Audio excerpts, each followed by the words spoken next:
দফা করলে রফা করলে মালে রুমে পড়ে সারলে দফা বুঝলি রে মন কোথা সে ধন বুঝলি রে মন কোথা সে ধন ভাসলি বেগুন পরের তেলে পড়ে সারলে দফা করলে রফা করে মালে তুমি পড়ে সারলে দফা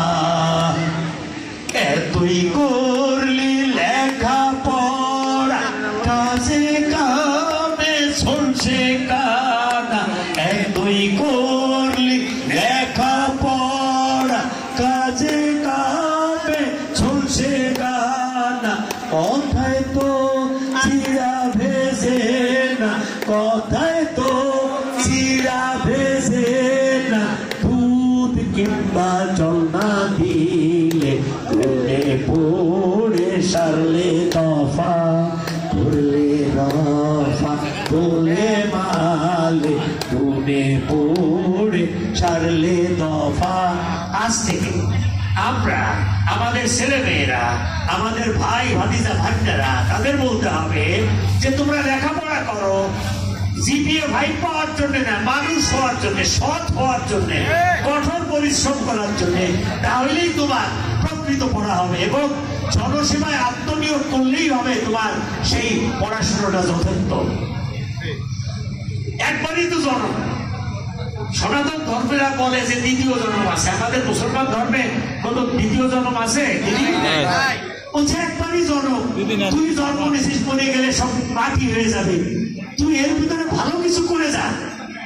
আর কি হবে এমন জন লুটবে মজা মনের মতন, আর কি হবে এমন জন লুটবে মজা মনের মতন।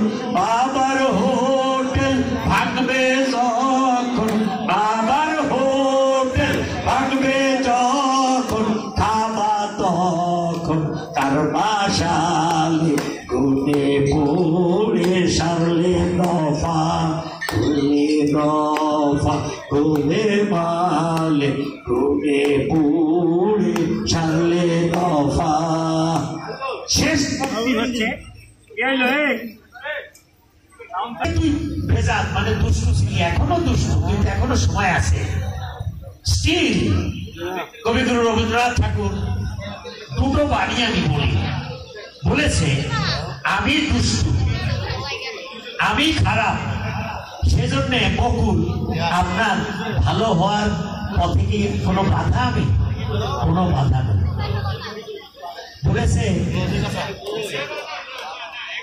মনকে আজ সহজে ভালো মন্দ যাহাই আসুক সত্য পেল সহজে।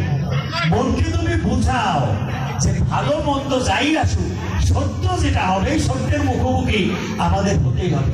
মনকে আজ সহজে ভালো মন্দ যাহাই আসুক সত্য পেলাও সহজে। আর একটা কথা বলি, এটা কবিগুরু, আমরা কি বলি? নেতা বলছে হ হ ভাই, হ ভাই, হ ভাই, এটা কি মেনে নেই। আমাদের উপজেলা নির্বাহী অফিসার মাসুদ রানা, তাই না, যা কয় yes sir, yes sir, yes sir, এটা আমরা মেনে নেই। কবিগুরু বলছে মেনে নেওয়ার আগে মনে নেওয়া, অর্থাৎ হৃদয় থেকে মানব